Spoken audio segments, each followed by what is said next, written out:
오늘 본문의 말씀은 시편 91편의 말씀입니다. 이 91편의 말씀을 누가 썼느냐라고 했었을 때 많은 학자들마다 좀 다른 의견들이 있는 것 같습니다. 어떠한 사람은 모세가 썼다고 이야기하는 사람도 있고, 또 어떠한 사람은 다윗이 썼다라고 이야기하는 사람이 있습니다. 또 어떤 학자들은 바벨론 포로기에 예레미야에 의해서 쓰여진 시다라고 이야기하는 사람들도 있다라는 것이죠. 그런데 유대인들의 전통에 의하면 이 시는 모세가 쓴 시인데 다윗이 조금 편집했을 것이다 라고 이야기하는 것이 유대인들의 전통이라고 이야기를 합니다. 그러니까 누가 썼느냐가 왜 중요하냐라고 했었을 때 도대체 이 시를 쓴 사람이 어떤 마음을 가지고 썼느냐라고 하는 것이죠. 그러니까 우리가 이야기하고 있는, 그러니까 학자들이 이야기하고 있는 모세도 그렇고 다윗도 그렇고 바벨론 포로기에 잡혀갔던 유대인들도 그렇고 다 무엇을 경험한 사람들입니까? 그 삶, 그 시대에 고통과 어려움과 아픔을 겪었던 사람들이라는 것입니다.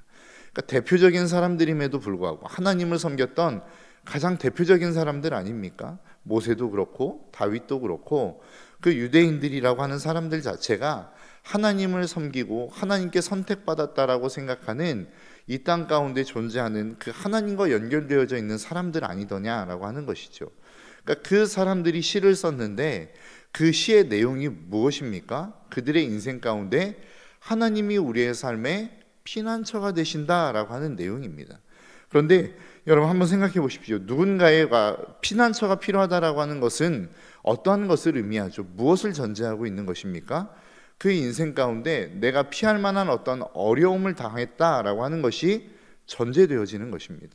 그러니까 그 인생 속에 고난이 있고 고통이 있고 어려움이 있고 아픔이 있었다라고 하는 것이 누군가가 나의 피난처가 되었다라고 하는 그 피난처라고 하는 단어에 포함되어져 있는 어떤 전제적인 의미라는 것입니다. 오늘 본문의 말씀도 한번 보시겠습니까? 오늘 본문 3절입니다. 이는 그가 너를 새 사냥꾼의 올무에서와 심한 전염병에서 건지실 것이미로다 라고 이야기합니다. 그러니까 하나님이 그 모든 이 시를 쓴 사람의 피난처가 되시는데 그 피난처는 무엇으로부터의 피난처라는 것입니까? 새 사냥꾼의 올무, 심한 전염병, 이것으로부터 너희들을 피하게 하실 피난처가 되신다라고 이야기하는 겁니다. 그러니까 다른 말로 이야기하면 이 시를 쓰는 사람에게 있어서 새 사냥꾼의 올무가 그 삶에 존재하고 있었다라는 것을 의미하는 것 아니겠습니까? 심한 전염병이 그들의 인생 가운데 존재하고 있었다라고 하는 것을 의미하는 것 아니겠느냐라고 하는 거예요. 그리고 5절의 말씀도 이렇게 이야기합니다. 5절과 6절의 말씀입니다. 너는 밤에 찾아오는 공포와 낮에 날아드는 화살과 어두울 때 퍼지는 전염병과 밝을 때 닥쳐오는 재앙을 두려워하지 아니하리로다 라고 이야기합니다. 그러니까 실질적으로 이것을 두려워하지 않는다라고 하는 것은 이러한 위협이 존재하고 있었다라고 하는 겁니다. 밤에 찾아오는 공포가 있었고 낮에 날아드는 화살이 있었다는 겁니다. 어두울 때 퍼지는 전염병, 밝을 때 닥쳐오는 재앙이 이 시를 쓰는 사람에게는 분명히 존재하고 있었다라고 하는 것이죠. 여러분, 우리의 삶도 마찬가지입니다. 우리가 예수 그리스도를 아무리 잘 믿는다고 해서 재앙이 우리의 삶 가운데 존재하지 않는 것은 아니더라라고 하는 것이죠. 전염병이 우리의 삶을 피해가는 것이 아니더라라고 하는 것입니다. 우리가 코로나를 겪으면서 우리의 인생 가운데 경험한 것 아니겠습니까? 우리가 믿는 사람이라고 해서 전염병이 우리를 피해가든가요? 우리가 하나님을 잘 섬긴다고 해서 코로나가 우리를 완전히 그냥 피해가든가요? 나는 코로나 모든 사람이 있는 코로나에 걸려있는 사람들에게 고스란히 노출되어 있음에도 불구하고 코로나가 내 마음 가운데, 내 삶 가운데, 내 육체를 지배하지 못하는 일들이 일어나더냐라고 하는 거예요. 그렇지 않죠. 우리의 삶 가운데는 여전히 수많은 위협들이 있고 어려움이 있고 아픔이 있더라라고 하는 것이죠. 우리는 이것을 인정해야만 합니다.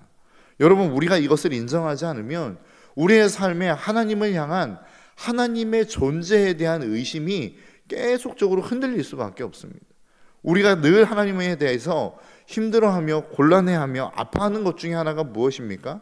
하나님, 내가 이렇게 하나님을 잘 섬겼는데 왜 우리의 인생 가운데 이러한 어려움이 있나요? 라고 하는 이러한 하나님을 향한 항변들이 우리의 삶 가운데 있지 않더냐라고 하는 거예요. 그 얘기는 뭡니까? 하나님, 내가 하나님을 잘 섬기면 내 삶 속에서는 어려움이 없어야 되는 것 아닙니까? 라고 하는 이 기본적인 지식이 우리의 삶 가운데는 좀 깔려 있는 것 같습니다. 근거 없는 믿음이 우리의 삶 가운데는 깔려 있는 것 같아요. 그런데 오늘 본문의 말씀도 정말로 하나님이 누가 썼는지 명확하지는 않지만, 그러나 이 시를 썼다라고 이야기하는 모든 사람들의 삶 가운데는 분명한 위협과 어려움과 아픔이 존재하고 있었다라는 거예요. 그러니까 우리의 인생 가운데도 이것이 존재하고 있음을 우리는 인정해야 된다라는 것이죠. 모세도 마찬가지였고 다윗도 마찬가지였다라는 거예요. 그들의 인생이 평탄했나요? 그렇지 않습니다. 다윗은 하나님의 기름 부으심을 받은 후로부터 사울의 엄청난 위협을 받으며 살아갔습니다. 모세도 마찬가지 아닙니까? 하나님의 인도하심과 하나님의 놀라운 능력으로 말미암아 이스라엘 백성들을 애굽에서부터 인도해 냈음에도 불구하고 어려움을 만날 때마다 이스라엘 백성들이 끊임없이 모세를 향하여 돌을 드는 일들을, 그러한 위협들을 모세는 끊임없이 경험했다라고 하는 거예요. 우리의 인생이라고 해서 별반 다르겠습니까? 우리의 삶 속에 하나님의 삶, 하나님의 말씀 앞에 순종하는 삶을 살았음에도 불구하고 수많은 위협이 우리의 삶 가운데 존재하고 있고, 수많은 아픔과 손가락질과 조롱이 우리의 삶을 위협하고 있더라라고 하는 거예요. 그것이 오늘 본문이 우리에게 말씀하고 있는 내용입니다. 그런데 여기에서 끝나면 안 된다라고 하는 겁니다. 많은 사람들이 하나님의 존재, 이 어려움과 위협 앞에 그러한 수많은 어려움들을 겪으면서 그 위협 앞에 놓여지면서 하나님을 원망하며 떠나는 이유가 무엇입니까? 떠나면서 하는 이야기가 뭐예요?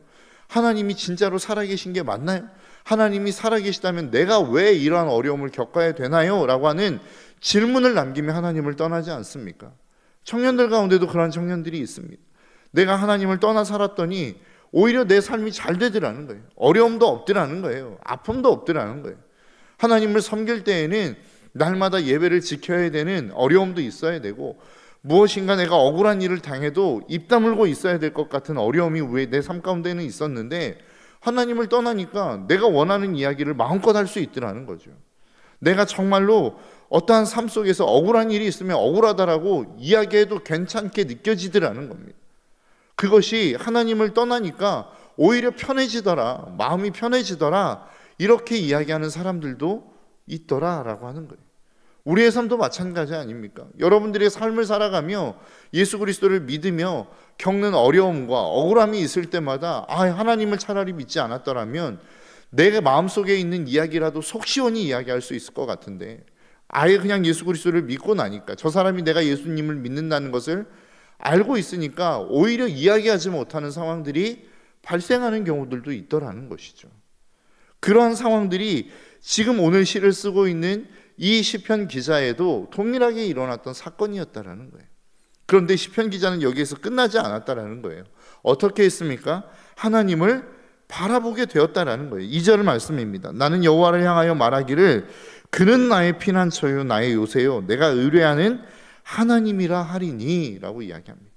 어려움이 있었어요. 아픔이 있었어요. 고통이 있었어요. 수많은 두려움의 상황들이 있었고, 전염병의 위협이 있었고, 그를 위협하는 수많은 공포와 어려움들이 이 시편을 쓰고 있는 시편 기자의 삶 가운데는 있었다라는 거예요.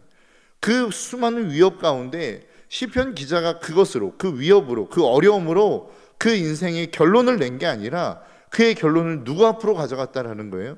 하나님 앞으로 가져갔다라는 겁니다. 하나님, 나는 이러한 수많은 어려움들이 있습니다. 내 인생 가운데 이러한 위협이 있습니다. 그런데 하나님이 나의 인생의 피난처이지 않습니까? 내 인생의 요새이시지 않습니까? 하나님이 나의 도움이시지 않습니까? 그러니까 나를 좀 도와주십시오 라고 하며 그 어려움의 문제를 하나님께 가지고 갔다라는 것이죠. 여러분, 우리의 삶 속에 있는 어려움과 아픔들 사실 하나님 앞에 가지고 나아가기가 참 쉽지 않은 것 같습니다.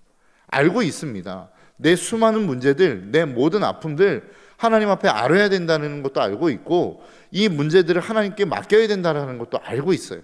그런데 사실 이 문제를 하나님 앞에 가지고 나아간다라고 하는 것 자체가 사실 쉽지 않은 것 같습니다. 목사인 저도 그런 것 같습니다. 제가 사역하다 보면 저희 가정 안에서 있는 문제도 마찬가지고, 제가 사역하는 현장 속에 수많은 어려움과 아픔들이 있지 않겠습니까? 문제들이 있지 않겠습니까? 제가 맡고 있는 청년들의 수많은 기도의 제목들이 있지 않겠습니까? 그런데 그 기도의 제목을 가지고 하나님 앞에 나아간다라고 하는 것이 여러분 사실 쉽지 않습니다. 여러분은 어떠신가요?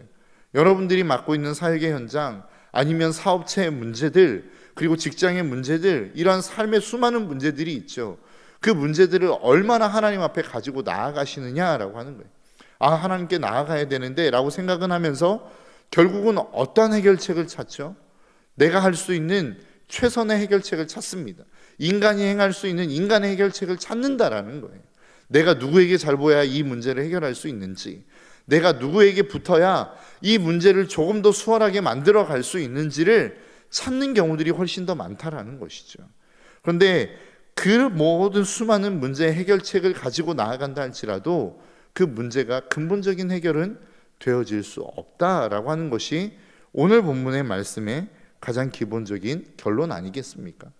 여러분, 우리의 삶 가운데 수많은 어려움이 찾아올 수 있습니다. 이거는 당연한 일입니다. 우리의 삶 가운데 올 수 있는 너무나도 당연한, 너무나도 지극히 긍정적이고 너무나도 당연한 문제이다라고 하는 것이죠. 이것을 우리의 삶 가운데 우리는 인정할 수 있어야 됩니다. 그러나 그것을 인정하는 것으로 끝나서는 안 되고 그 문제를 가지고 하나님 앞에 나아갈 수 있는 것이 실질적인 믿음이라는 것입니다. 기도의 자리로 나아가는 것이 진짜 믿음이라는 거예요.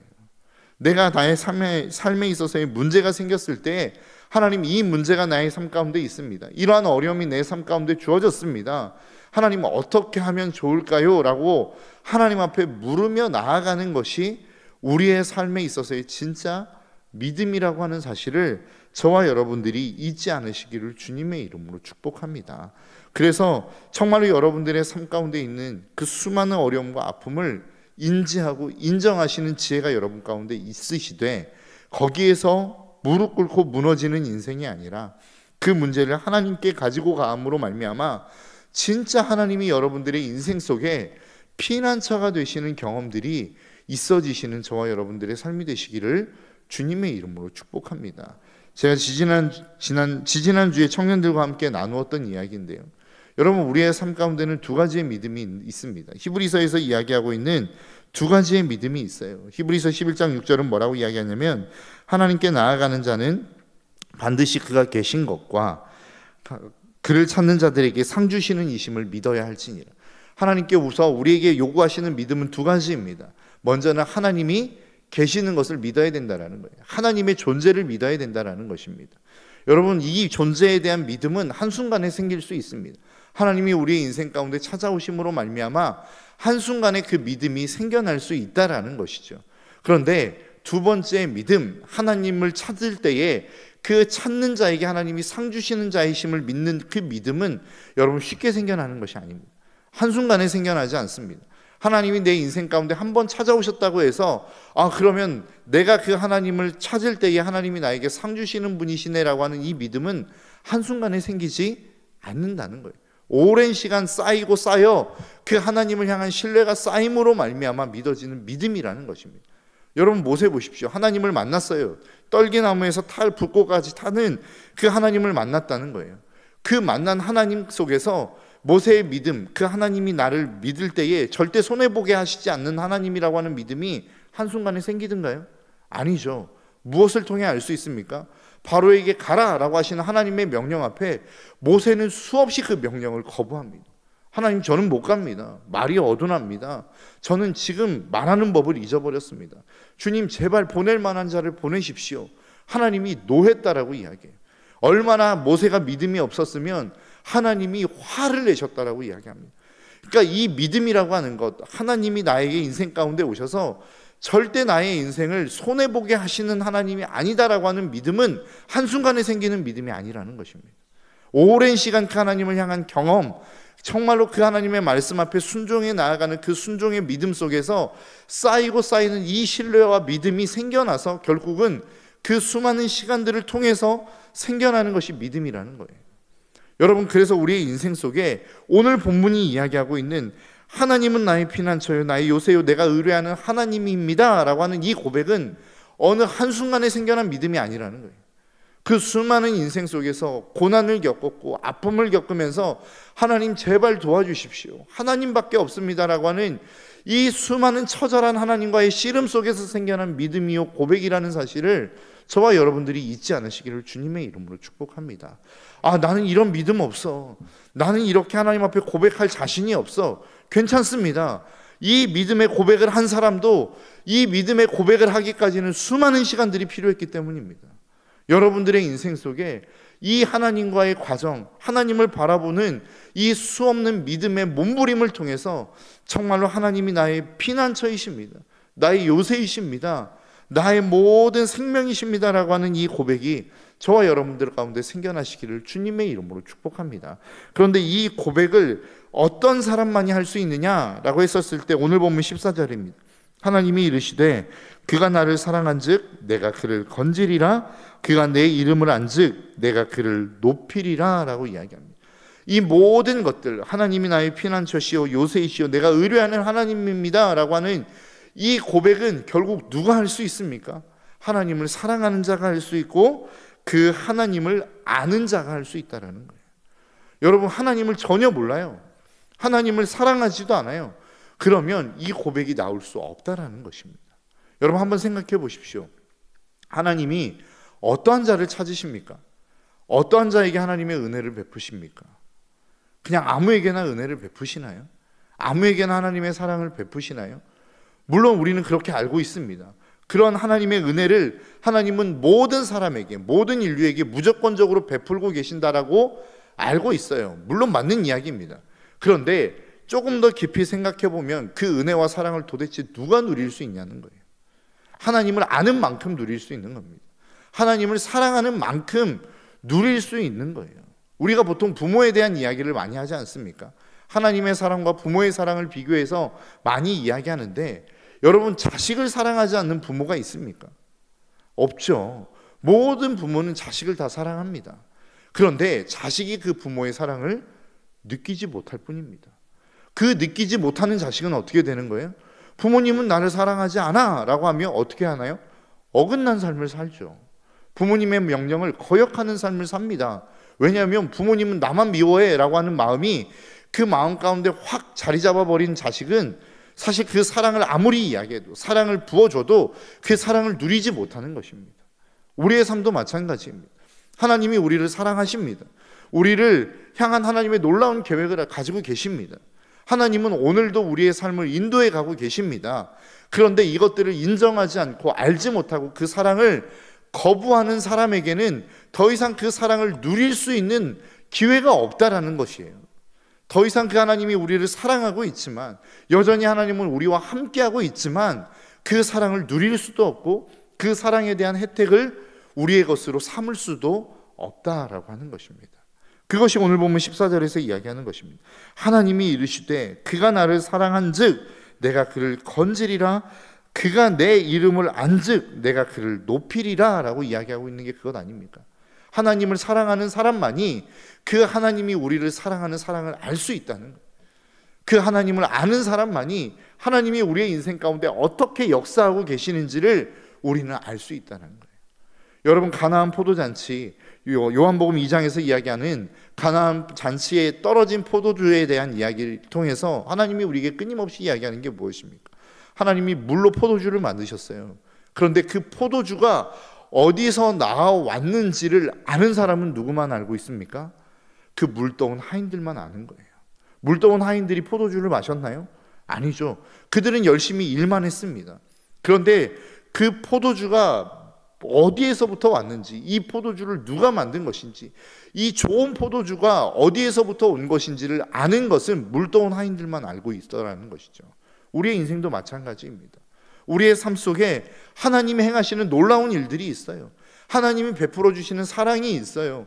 하나님이 우리와 함께하고 계시면서 나타나고 있는 표적과 능력과 이적들이 우리의 삶 가운데는 여전히 존재하고 있다는 겁니다. 그런데 그것을 누구만 알 수 있어요? 하나님을 아는 자, 하나님을 사랑하는 자만 그것들을 볼 수 있는 눈이 생기더라는 것이죠. 저와 여러분들의 삶 가운데 이 눈이 있기를 주님의 이름으로 축복합니다. 이 사랑을 누릴 수 있는 저와 여러분들의 삶이 되시기를 주님의 이름으로 축복합니다. 우리가 지금 볼 수 없을 뿐이지 하나님은 지금도 여전히 우리와 함께하고 계십니다.